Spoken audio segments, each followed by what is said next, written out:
Good afternoon, everybody. Welcome, and thanks for joining us here today. My name is Jasmine Zhao, and I'm part of the programs team for the SPE Young Professionals. So thank you for joining us today for this webinar on high performance within organizations, understanding how to go from meets to exceeds expectations. I'd also like to thank our sponsors, Chevron, Hexion, Geologic Systems, and Ovintiv for their continued support of our technical programs.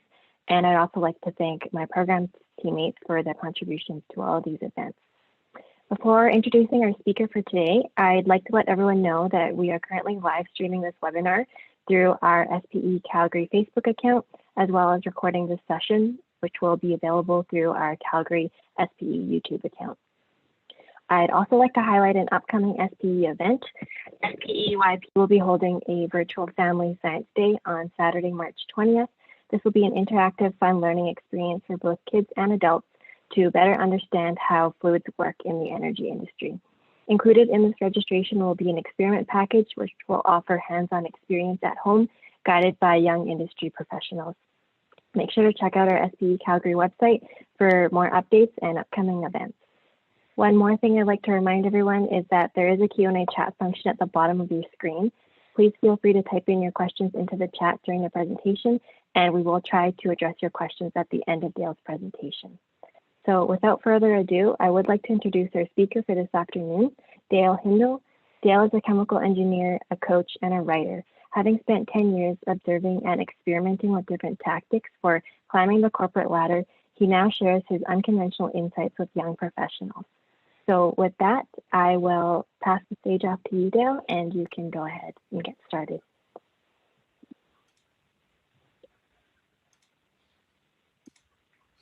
All right, thanks for that, Jasmine, that introduction. And thanks in general for being so patient and polite working with me to try to come up with a time that works for everyone. I'm in Australia, so I know this might not be the most convenient time, Friday afternoon, but it's Saturday morning here, and it's one of the few times that we could make it work for everyone. All right, so I want to talk about the genesis for this presentation. As Jasmine mentioned, I've been a chemical engineer in Calgary for quite a while, 10 years. And in my first company that I joined, Worley Parsons, I was pretty average employee. I got meets expectations for every year I was there. There was kind of a hint or wisps that I may get does not meet expectations basically every year. And then eventually I moved to Devon. I knew someone there, got interviews, did well in interviews, and got a job with Devon. And when I arrived, I immediately realized that the competitiveness, the talent pool, people were much more motivated at Devon. And I knew that if I applied the same strategies, the same amount of effort that I did at Worley Parsons at Devon, I wouldn't be successful. So it got me thinking I needed to upgrade what I do. And I took a more holistic approach to performance. I spent time thinking about it, learning about it, reading Harvard Business Review, finding different types of books. Eventually, I got a master's degree in leadership, and the results did go up. I eventually was able to get exceeds expectations for basically every year.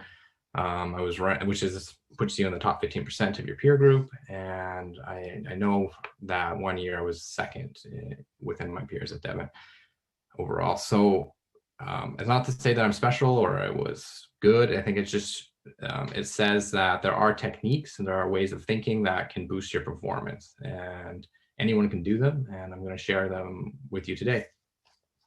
And I hope that it helps in your career. Okay, so about me, I think only other thing to mention here is that my time has been spent on SAGD projects. I've been up at site with Devon for 2.5 years, and then working as an operation engineer for the other time back in Calgary. Like I said, I got a master's in leadership just because I kind of had a feeling that I was eventually going to be put into a leadership position. I thought I would get ahead of the curve. But my wife also has a career, and she had an opportunity to pursue her medical career in Australia. And so we decided to do that instead. So that was a couple of years ago. And got here, we loved it, decided to have a family, and now I'm doing the stay-at-home dad thing. So when I have a little bit of spare time, I like to write about this topic. Yeah, it's just a little bit of a passion of mine, and it's great that I can also occasionally speak about it as well. So it's good to know your audience. So I took a guess at some things about you. Most likely you're an engineer, given the association that you're part of. You're probably under the age of 35. You probably were intrigued about the title, enough to attend on a Friday afternoon. You probably have some concerns about your job, just given the market in Calgary. I know it was quite gloomy when I left at the end of 2018. And potentially you still play Pokemon Go. Just going to leave that there. I'm not going to mention anything else about that. What I'm going to tell you, so I'm going to follow the format of tell the people what you're going to say, tell it to them, and then tell them what you said. So I'm going to tell you what I'm going to say. So we're going to first look up at what management has been up to. I think this is a really good, important piece. There's three pieces. So first of all, there's trying to know what management thinks. Developing a theory of mind for management is very useful. It's also very useful to have a good idea of how the organization is structured. Like what are the formal pieces going into coming up for your performance ranking, and then also the informal piece. Those kind of go together. And then from an understanding of management and from an understanding of how the organization functions, then you can develop tactics for increasing your performance. So that's why this presentation is structured in that order. So first up is what has management been up to? And we're going to look at the last 300 years. I know that sounds like quite a long period of time, but I'll go fairly quickly through that. And then we're going to look at how performance is officially measured. And then we're going to look at how performance is actually measured. So the whole story. Management conveniently leaves out a part of the story. And then we're going to talk about tactics. Some of them I've used, and actually probably most of them I've used, and some are just kind of more general things that could be of use. So what I hope you take away, for the more seasoned engineers who've been around and they've got a taste of large organizations, I feel that they'll just get a little bit more perspective on the idea of performance and what they can do to boost their own performance. But for some of the young engineers who are in the presentation today, I feel that this could be a bit like going through a portal. And what I mean by that is I'll be using language that they're not used to hearing. They maybe never heard it before. They never had any idea to think the way that I'm going to be talking. And it's not to say that it's that they're behind the eight ball or anything. I think when we come out of university, we're exposed to a landscape that we're not prepared for. Organizations, particularly large organizations, operate in very specific and sometimes counterintuitive and ways, and they often hide their intentions for their benefit, not for the employee's benefit. And so as a young engineer, there's some hard lessons to learn. Like, for example, like school wants to teach us about MPV, of economics of organizations. They want to teach us about the ethics of organization, but there's never a class about how to outperform your colleagues in organizations. And I don't think there should be, but I think it's useful to have some presentations about it because I think that could actually have a larger impact on your career than those other courses I was mentioning. All right, so these three characters are going to be the people who take us through the last 300 years. We're going to refer to them as managers. And so I'd like to do a little bit of a level set on who they are and what their objectives are.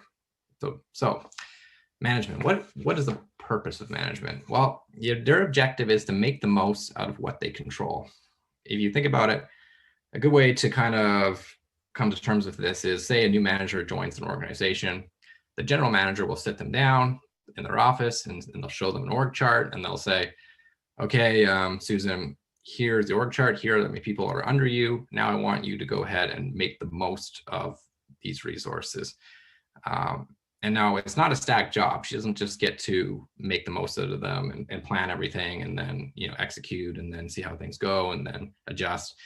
No, they have to do this in light of new discoveries and insights into human and organizational performance, and in light of changing social and technological contexts, which is to say it's a moving target. Things are changing. They have to adjust as they go. But they always have to try to make the most of what they control, because if someone else can do a better job of that, then that manager really should be removed. A new manager should be brought in. All right, so this is, I'm just going to quickly provide a little bit of structure here.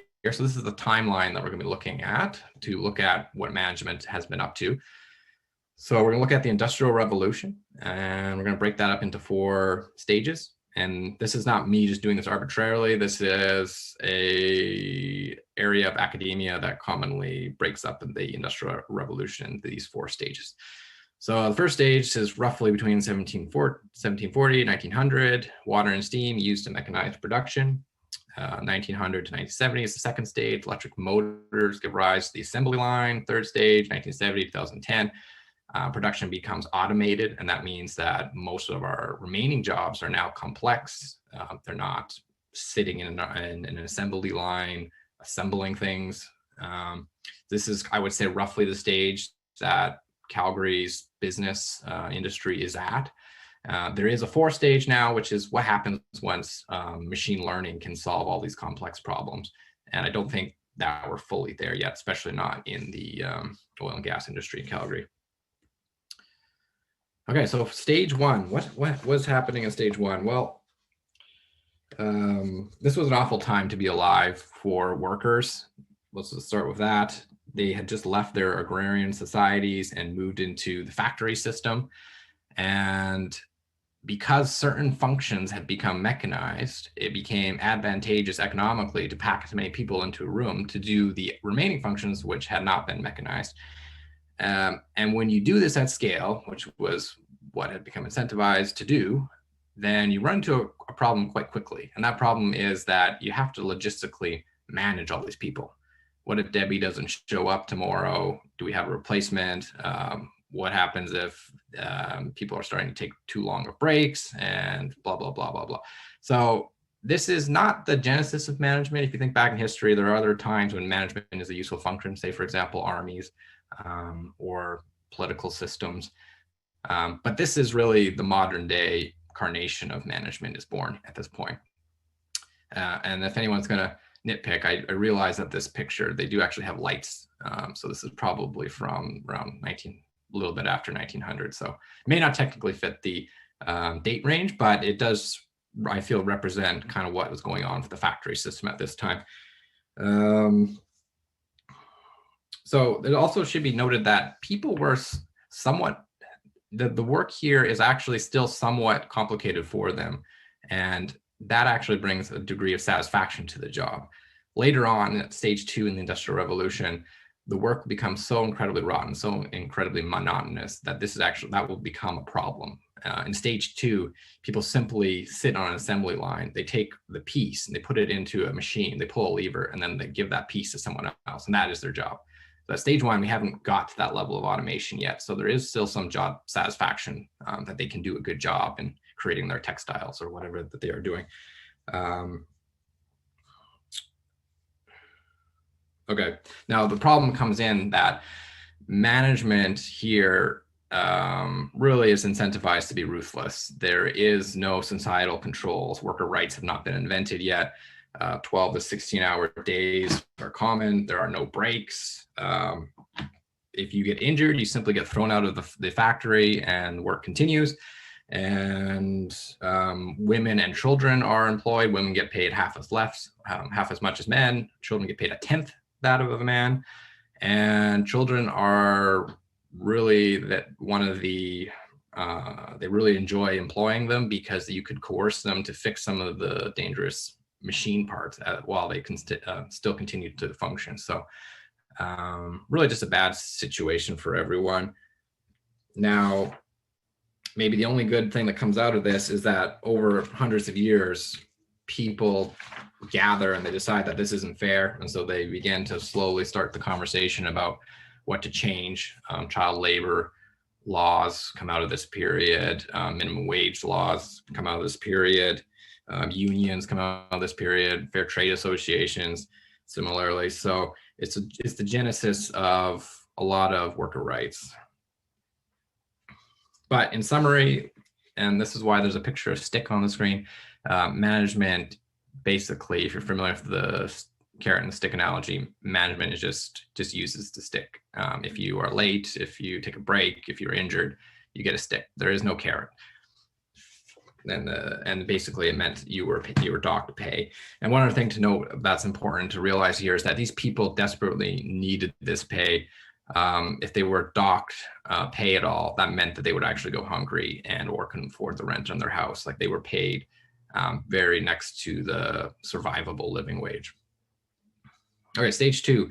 This is Highlands Park near Chicago, Illinois. This is kind of like the Tesla headquarters of modern day. Like this is the place to be if you're a worker trying to find a job. This type of scene with everyone standing out here is quite common. They would have kind of job runs and everyone would sign up and get a job, and they would do this quite often. We'll get to the reasons why for that. As I mentioned kind of previously, this is kind of an interesting time for management. They run into some unique problems here, so that's the reason they run into problems is because workers' rights are increasing. So people are slowly getting paid better, and they have to work less. Children aren't allowed to work anymore, or the age is gradually being increased. But at the same time, as the workers' rights were increasing, they were becoming progressively disenchanted with the work. Like as I said before, it was becoming incredibly boring and monotonous. And so because of that combination of events, workers basically decided that they could job switch and they would leave their job. And so absenteeism and yearly turnover were staggering. At Ford, for example, in 1913, an average of 10% of people would not show up for their job every single day, which meant in a factory of 14,000 people, you had to hire an extra 1,400 people just to keep it staffed on the assembly line. And yearly turnover was 370%. That meant the average person lasted about 3 months in their job. Management let this go on for quite a while because they believed that people were interchangeable. And the people, I think, also believed that they were interchangeable. And to some degree, they were because the tasks were so simple. But the problem is, even at that belief, and even when the tasks are that simple, eventually it does have an impact on production, and it was affecting the production at Ford Motor Company at that time. So management got together and they decided they needed to do something about this, and they invented something called the $5 day, which was kind of the first profit sharing scheme devised, or one of the earlier versions of this. And basically what that meant is that half your pay went for doing a good job. The other half was if you followed proper habits and a lifestyle, then you got the other half of your pay, which is kind of an interesting way to do it. But anyways, this is to me one of the first instances of carrot now come into play. Is like, what if we just pay people more? Maybe they will be motivated and do a better job. Unfortunately, this doesn't actually work out as intended. It has kind of mixed results. It works out a little bit in the short term, but in the longer term doesn't seem to make a lasting difference. Okay, so we're going to kind of talk about why.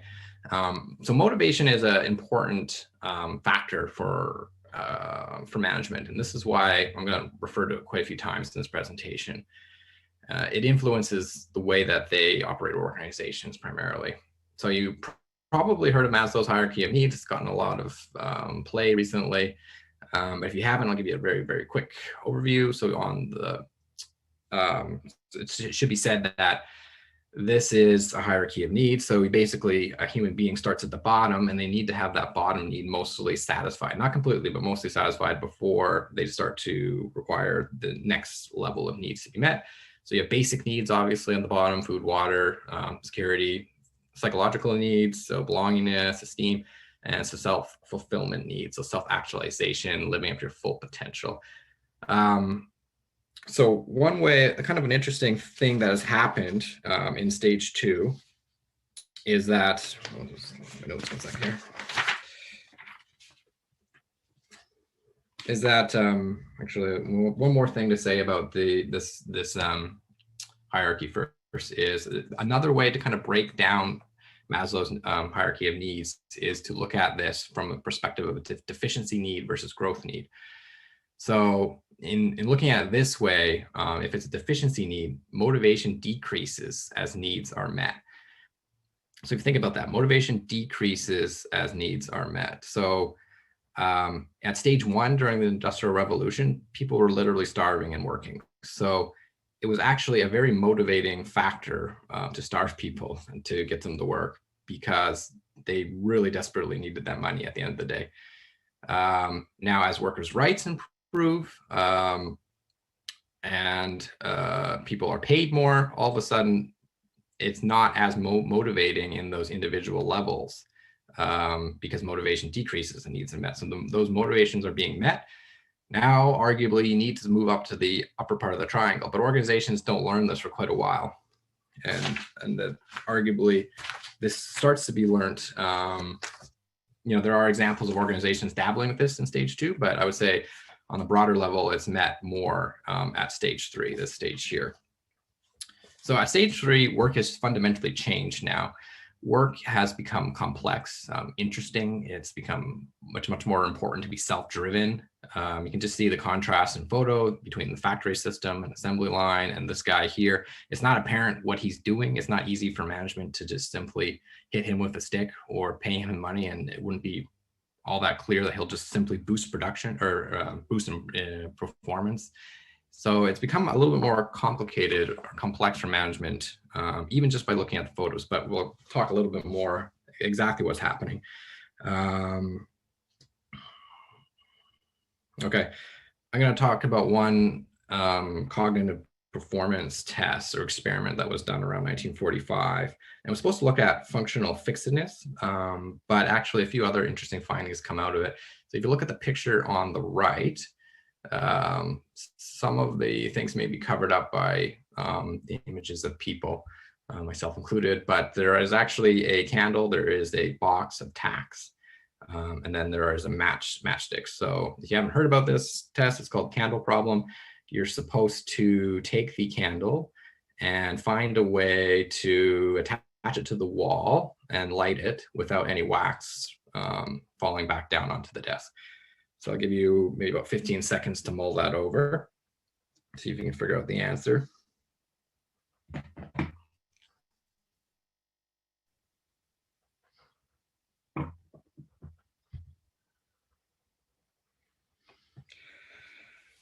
Okay, so the answer is to dump the tacks out of the box and then take a few tacks.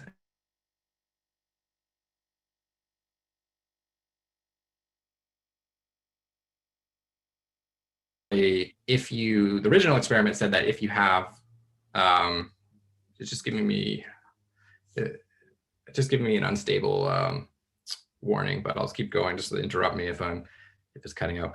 But the original experiment was that if you give the participants the tacks outside of the box, basically everyone figures out the answer. If you put the tacks inside the box and then give this to the participants, they have a hard time figuring out the answer. But that isn't what's useful for us. What's useful is a few other researchers looked at this problem again, and they decided to split people up into two groups and pay someone a lot of money to do this problem and not pay another group a lot of money to do the problem. And it turns out that the group that's paid a lot to solve this problem does a lot worse than the group that's not paid a lot, which is kind of an interesting finding. Obviously, people think that if you're paid more, your performance is going to go up. But it turns out that for some tasks, particularly creative tasks, for complex tasks, paying people more decreases performance, and it's because, or at least it's thought that paying people narrows their thinking to the point where they can't see all options. And it's this kind of finding which paves the way for looking at the motivation problem in organizations differently. So with that in mind, talk about motivation continued. So now thinking about Maslow's hierarchy of needs, now thinking about the upper kind of three portions of the triangle, how do we get people to connect with those? How do we get people into that zone? Now, there's been a lot of science to look at this, so much so they could do a whole presentation on this, but I'm just going to reference a really good book by Daniel Pink, which was called Drive. He's looked at all the science. One area of the academia is called self-determination theory, which has a lot of stuff behind it. But basically, he looks at all that and says that people are most motivated. They're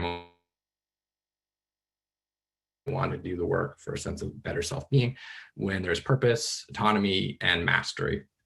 And so what are those? I'll quickly say autonomy is the desire to direct our own lives. Mastery is the urge to get better and better at something that matters. And purpose is the yearning to do what we do in service of something larger than ourselves. Now, let's just pause and think about this. This is quite a leap for management to go from, basically they just looked at you as interchangeable parts. Now they need to look at ways to meet your purpose, your sense of autonomy, your sense of mastery. This is a difficult jump, a difficult leap for management to make. But nonetheless, they try to do this. But first, I want to talk about how difficult of a leap this is. And it really is almost like a paradox. So now we're asking how to manage without control. If you recall, one of the biggest parts to intrinsic motivation is autonomy.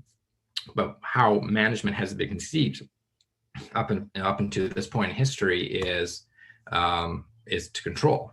So now management has to do their job without the biggest portion of their job, which is to control. So this is a somewhat of a new problem. As they, like I said before, they were just incentivized to be tighter and tighter control in stage one. And in stage two, they tried to give up. They tried to still stay in control, but they just tried to give people more money. That didn't work. So, this may look as a problem to management, and I think it is, but I think this is where, as an employee, this is our biggest opportunity. Is management is kind of an illusion. They are kind of, to me, a leftover relic of different times, and they're asked to do a similar function, which is to control, but they're told that they can't control. So they're just sitting there, to me, and kind of pretending to be their job. Now, that means that they can't actually do their job, and if they can't actually do their job, and to me, that's a vulnerability in the system, and you can kind of fill that gap for them. Now, I know that's super vague, but the rest of the presentation will hopefully elaborate on that point more. And for those curious, this is the Simpsons paradox on the right. Which is not related to the presentation, but are these dots, are they two trends going up, or is this simply one trend going down? Something to ponder later. All right, moving along, organizational tools. So as I mentioned, management has to do their job without really doing their job. They can't control. So they do come up with some tools that I think are kind of clever, that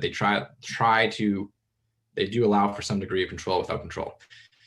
So I think the statement, set the direction at the top, inspire action from the bottom up. So this is kind of how they view their job in modern times, with the idea that management knows best. So they can set out the goals, they can say where they want to get to, but they entrust that you are the only one that can get us there, because it's true, like you're the one actually doing the job. So you actually have to be the one to make decisions on how to get there.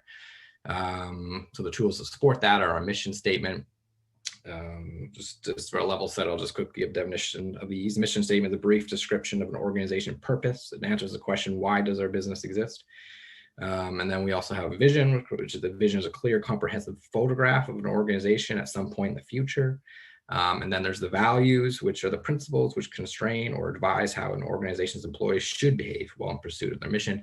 Values are particularly interesting, I think, because it's kind of like management saying, we're not going to tell you exactly how to do things or how to act, but we're going to give you these hints, these guideposts, and make sure to follow them. So it's kind of, I just don't know how it's, I just think it's kind of puts you as the employee in a bit of a precarious position. It's like, you should have known better. You should have valued collaboration, but then they don't explicitly say it. So anyways, and then there's goals. So there's obviously organizational goals, and they usually drop those down to personal goals in which you're supposed to supply some.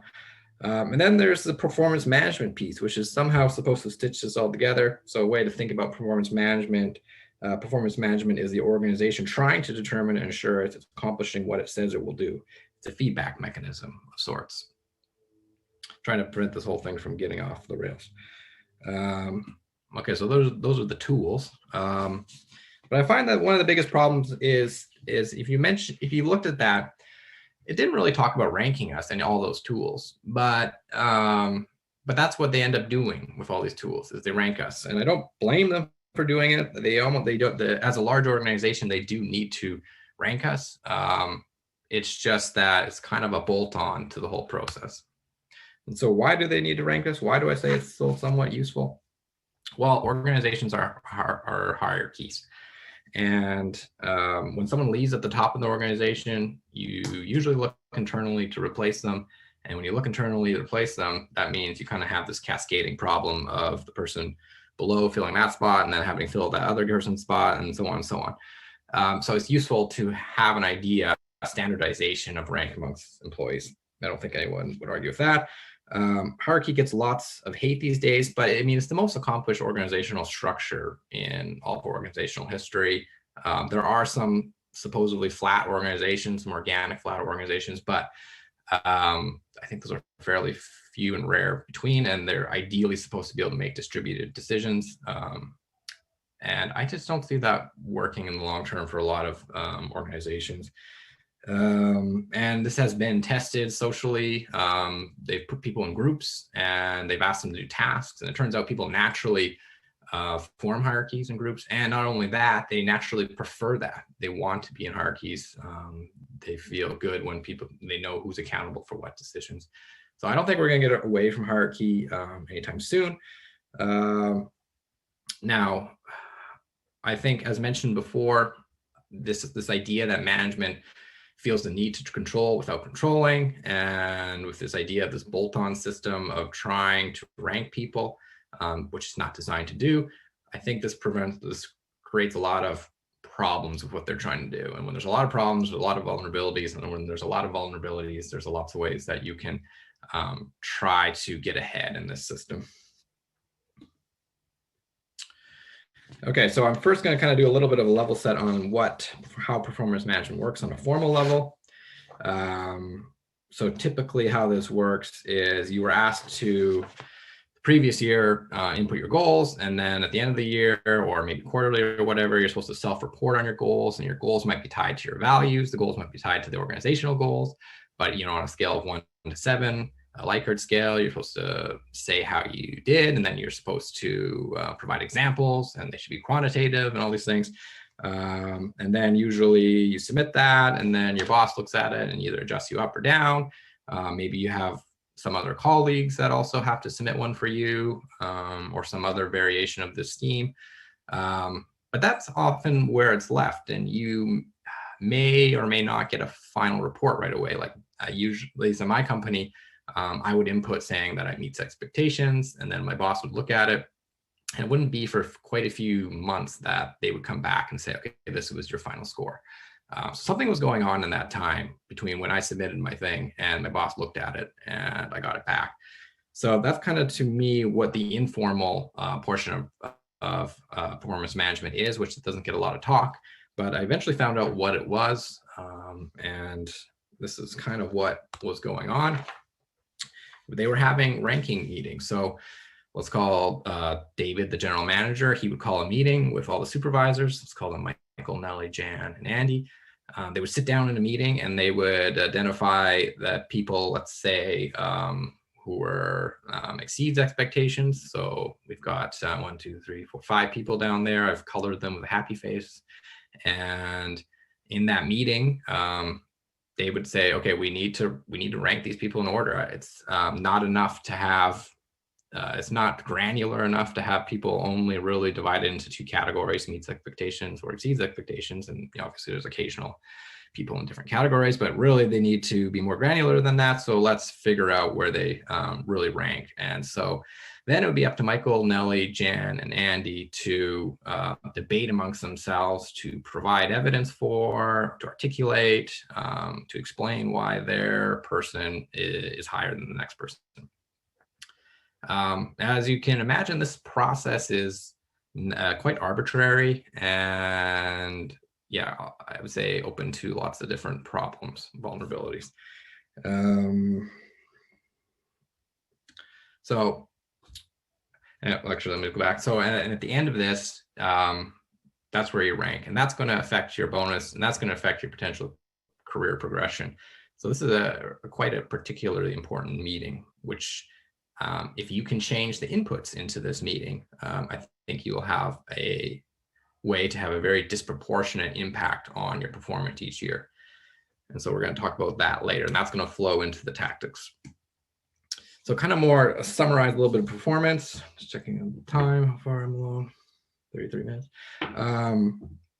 So bringing together the formal and informal elements. With performance, I want to say one more thing. Actual quantification cannot be done.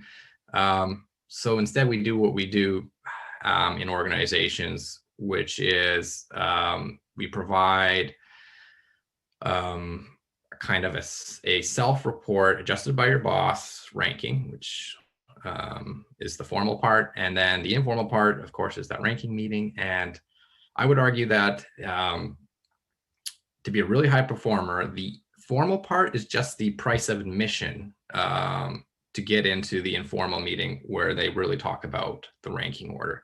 So you really want to go into that meeting being known as exceeds expectations person, because then you're guaranteed to be in that rank order. Whereas if you're in, they will do the same thing for people who, I might have said meets expectation before, I meant exceeds expectation. So they'll do the same thing for people who meets expectations, they'll rank them.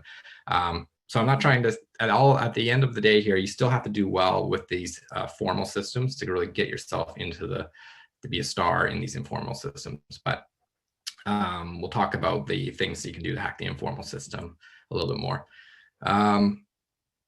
So how you fare during that informal ranking meeting conversation, to me, depends on two factors. So one is uncontrollable. It's your boss. Are they really well-spoken? Are they very influential in the organization? And the other factor is controllable. It's your performance. But this is how I define performance. Performance is defined as the perception of usefulness from those that are influential in the organization.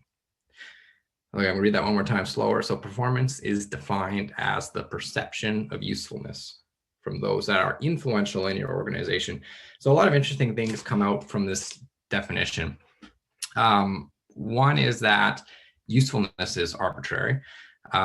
What is useful this year may be completely unuseful in subsequent years. So say you're the master of Excel macros, and then next year everyone moves to MATLAB. Well, now all of a sudden influential people are probably like, oh, he was the Excel guru, but we don't really need that anymore. So he's not really useful, and that's going to affect your performance, obviously. And then also influential people. So if someone's influential and they have a high opinion of you and they leave the organization, obviously your performance just dropped because someone that was willing to speak up or was more likely to agree or speak highly of you in those informal ranking meetings, well, now they're not there anymore. Yeah, I'll leave it with that. We'll come back to that definition a few times.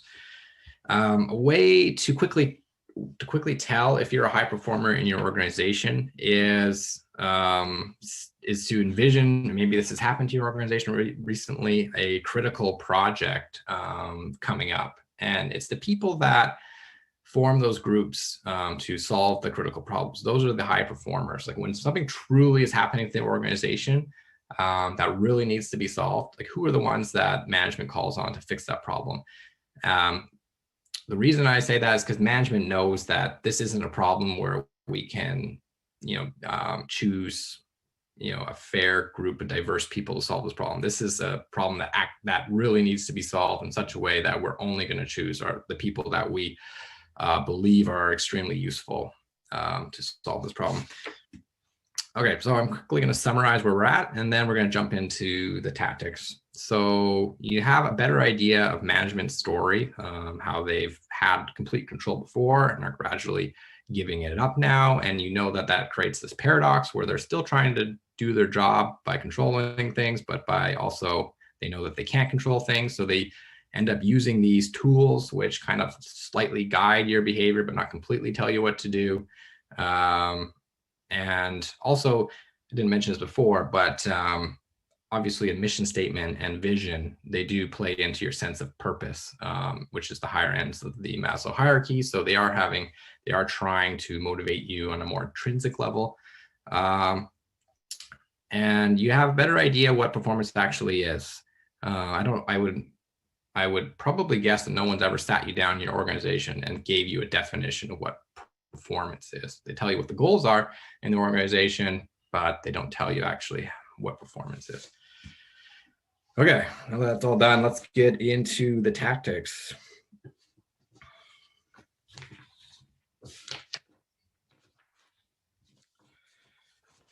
Okay, so the first one is this is specifically for people who are fresh out of school, maybe just starting or 1 or 2 years out of school. And I think this is a good news story for you, this tactic, but I'll let you be the judge. But it's entitled, Don't Try to Justify Your Hiring.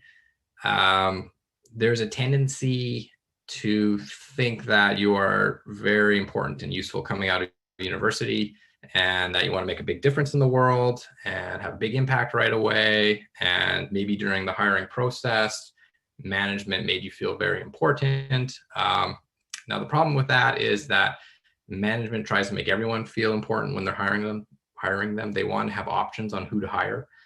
So that might not be a real good indicator that you are useful to the organization yet.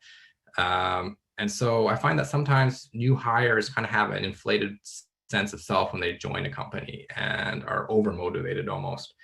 And this tends to cause them to try too hard and try to be a technical expert right away. And this comes with backlash. So you have to think about it from all the other employees' standpoint. They may have been in this company for 5, 10, 15, 20 years. They've seen 10, 20, 30, 40 new graduates come and join their company. And they've developed a keen eye to what to look for when a new employee joins. And it's kind of unfortunate, but they really are looking for some sort of gossip or some sort of angle on you, some sort of story to paint you with. So when they go talk to their friend, they'll say, oh yeah, Susan, she's like this, or Susan's like that. And you need to paint a positive story so that the news spreads that you are a team player and that you have a positive attitude. So that is kind of the hacks that I would advocate for you to follow is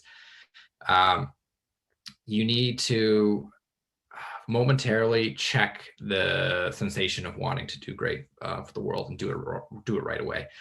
If you want to make immediate impact on the world, I think the only way to really do that is to start up your own company and have success there, which is quite risky, obviously. If you are joining a large organization, unfortunately, you have to realize that it's a large organization. Things change slowly, generally speaking, and you have to probably be there for 3 to 5 years before you can really start to make your mark on the organization. I know that's frustrating, but just focus on developing the right attitude, be curious, being interested in things, and avoid the psychological need of becoming technically or projecting technical supremacy over other people. All right, next tactic, help your manager market you. For the people that have been in the workplace for 3 to 5 years, I would say that this is probably your most beneficial tactic to use, is that let's go back to that ranking meeting and let's pretend that you slipped a cheat sheet to your manager just before they went into that meeting, maybe a couple of days before. And on that cheat sheet, you summarized your goals that you hit during the year, why it mattered, and a few things like that. And basically, suffice to say, you made it extremely easy for your manager to understand what you did and why you're important to the organization. And now, because it's so concise and so perfectly worded, they're more likely to take that with them and be able to speak on your behalf. Now, management will never ask you to do this because they have formal systems for doing this. The problem with those formal systems is that they're generally terrible. For example, both the companies I worked for, they used a SharePoint website, and the questions were related to, explain how your values, or your goals tied in for values, blah, blah, blah. It was very, very cumbersome. No one thinks about performance that way. People want like a very short, concise thing. So I have this example of how I summarize my goals concisely. I said what I said I would do, and then I said what I did, and then I explained why it matters. So for each goal, I did that, and I could fit everything on one page. And so that's a very human way to read this and understand it. So my manager is able to digest that more easily and pass it along. Now, if you do this method of trying to help your manager market you, it's how you execute it is very important. If the manager gets wind of what you're trying to do, I think they would be somewhat insulted, because supposedly it's their actual job to do this. But when they have 10 reports and the system's so clunky, I don't blame them for not being able to really figure out exactly what it is each of the report did perfectly in the year. So if you, like I said, if you do this for them, you have to find a way to kind of slip it in. So for examples for that, I would say to my manager, this is something that I do every year for my own records. I create this cheat sheet so that when I need to update my resume in the future, I have that there handy. And then they'd be like, oh, okay, like I see it. And oh yeah, thanks. I guess that will help me. Now I've passed on this tactic to other people before that I've coached, and I find that this is the one that I get feedback for most often, saying that I think that made the difference for me to get to exceed expectations. And it's interesting that this is the one that makes the most difference, because it's arguably quite simple, but it does. Now, and don't leave it to that specific of an example, a one-page cheat sheet. There are other ways to help your manager market you. There are other meetings where it's important to be viewed positively by your manager. So yeah, there are other ways to do this. All right, now next one is team thinking. Just a time check. So with team thinking, I postulate that when you join an organization, you naturally either think in one of two ways, on one of two teams. So there's the relationship builders or the technical minded gurus. So relationship builders are the type of people that join an organization and they see it as their goal to make friends with everyone. And they believe that if they are friends with everyone, then they will be able to influence other people to help them when certain tasks come up. While the technical minded guru people, they believe that they should understand technically how to do everything, and that they can't rely on these relationships to get them out of jams in the future. They believe that knowledge is power. Therefore, the more knowledge that they can obtain, the more power they have. While the relationship builders, they kind of think, well, that seems to be a fool's errand, because if I know the person that knows it, if I know a person that knows it, then that's all I need to do. So it doesn't matter which team you are on, or it doesn't matter which team you're on. Either way, you need to realize that this thinking is somewhat limited.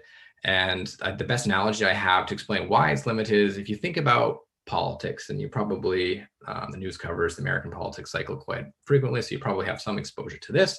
American politics have the Republicans and Democrats. Now, the problem is if you get too deep on either of those two teams, you tend to eventually become, you lose sight of good ideas that could be useful to you. So say you're a Republican, and then there is this idea of increasing the minimum wage that the Democrats propose. You as a Republican working at Walmart, this would be a good thing, but you go against it because it's against your team's thinking. So I think, just to say succinctly, what you need to do is you need to be careful, and you need to evaluate every idea, every career opportunity on its merits alone, and not get into thinking about it from strictly, will this boost my technical knowledge, or will this be a chance for me to make a new relationship? Both those things are useful, but just make sure when you're evaluating options, you're not knee-jerk choosing one over the other. All right, so be wary of preference falsification. I think preference falsification is becoming more and more widely used within organizations. For those who don't know, preference falsification is the act of communicating a preference that differs from one's true preference.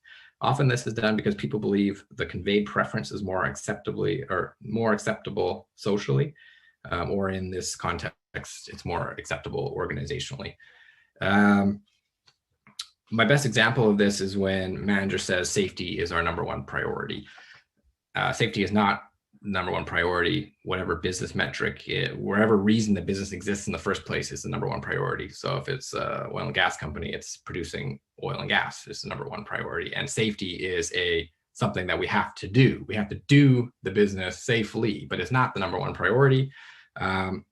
Why I bring this to your attention is you have to find ways to see through this. I've seen a lot of employees get hooked on this problem, and what ends up happening is they decide to dedicate too much of their energy to these type of things. And so, for example, with safety as the number one priority, I saw a lot of employees make doing the safety moment the thing that they try to optimize to the nth degree, the thing that they try to do well. And for the managers that saw through that, they inherently know that this was just preference falsification. They would be like, okay, why did you just do this perfectly polished presentation on the safety moment and then happen to run a terribly facilitated meeting for the rest of the 45 minutes on the status update of whatever project? So I guess what I'm trying to say is preference falsification can really throw you off on what's important in the organization. You have to be wary of that. Another one that is often mentioned is, make sure to do things collaboratively, or make sure to collaborate with people. Managers don't actually mean that. What they want solved is they want the problem to go away, and they don't really care how it is solved. They don't care if you collaborate. They just want to make sure the problem disappears. It may be useful to collaborate. Maybe you should collaborate, but it doesn't necessarily mean you have to collaborate. And just to go back to that, never speak about preference falsification. Never ask your boss, like, oh, is this a preference falsification? People don't like to have this pointed out to them. It's called cognitive dissonance, when what they say doesn't line up with actually what they're doing. So just try to avoid it, but just be wary that it could be happening and it may not align with your organization. Identify top performers. This is a fairly obvious tactic. There's a lot to learn from who the organization values. Now, it's important not to copy them, to just be aware of what they're doing. You need to find ways to be yourself, to be authentic, but sometimes you can kind of incorporate elements of what they may be doing. One of my previous managers was really good at lightening a serious meeting with a bit of humor. And it's not something that I was great at doing, but I was aware of it. And, at the occasional time, I may pass, I may kind of go to someone I knew was more funny, and I would try to ask them to bring a joke into the room or something. Yeah. So anyways, and then be loyal to these people, but not exclusive. So this is I'm kind of running out of time, so I won't maybe mention this point too much further, but there's a whole kind of thinking around that one too. Learn what useful means. So going back to the definition of performance, performance is a perception of usefulness from those that are influential. Each person looks at the organization and looks at what's useful of an employee differently. And you need to be aware of that. You need to adjust dependingly. So for example, one manager I had, he just liked the sensation of feeling like he was important. So I would just naturally play into that. And that was very beneficial to my career. While another manager I had would have been insulted if I took that same tact. And so I found out that manager really wanted solid rationale for all my decisions and wanted me to really be organized around that. So naturally I did that. The last kind of tactic is know the power structure of your organization. And I see a lot of people screwing this up too, is that they think that each division in an organization has roughly the same amount of power as the next division. But it's greatly non-linear. So for example, at Devon, the production group at one time, and then it moved to operations when budgets got a bit tighter. had the most power. And then every other division of, say, technology or environment or these other divisions, they were like a 10th or maybe a 20th of the power that the production did or operations had. So I think this comes into play when you're looking at who's influential in your organizations. The managers which are in the more powerful groups are more influential. And similarly, when that manager transfers out and goes to a different division or different group, that person's influence has gone down greatly, and you have to adjust accordingly on who you kind of follow and who you support. All right, so I told you I was going to tell you what I was going to say it, and then tell you what I said. So what I said was that management story has been basically them losing control over time, which creates this bit of a paradox that they're in, and that they have certain tools which try to maintain some degree of control but doesn't really do it, and kind of creates a problem where they don't really know who's performing well, and then that therefore is hackable. And you know what performance actually is: perception of usefulness from those that are influential. And you had some tactics given to you. Since we just went over them, I won't mention them again. And just a word of warning, I find this stuff really interesting. Perhaps you find it interesting too. But this is not your career. This is a kind of a bolt-on, something that you can do to supplement your career. So you really need to find what motivates you is to become a more proficient chemical engineer, or more of a process goal. If your goal is simply to exceed expectations in 2022, that I don't think is enough to sustain you in the very long term of your career. So just a bit of a warning. And also one other thing, these tactics, they were developed by me or I've learned about, but ultimately you need to also look out for your own tactics. And if you have kind of a theory of mind of what management is looking for, how they work, how the organization is structured, the formal and the informal parts, I feel like then you're in a good place to come up with tactics that will work. So you always have to look out for any piece of information regarding those two latter points that I mentioned, and those can become extremely useful. How do you find that stuff out?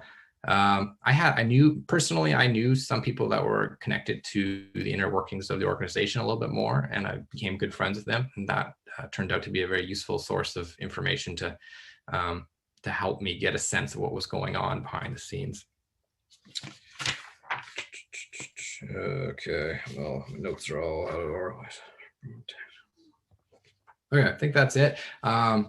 We'll do questions now. If this is the first time I gave this presentation, I would love any feedback that you had. If you use this QR code, it'll take you to a survey that has 5 questions, and that would be greatly appreciated if you could do that for me.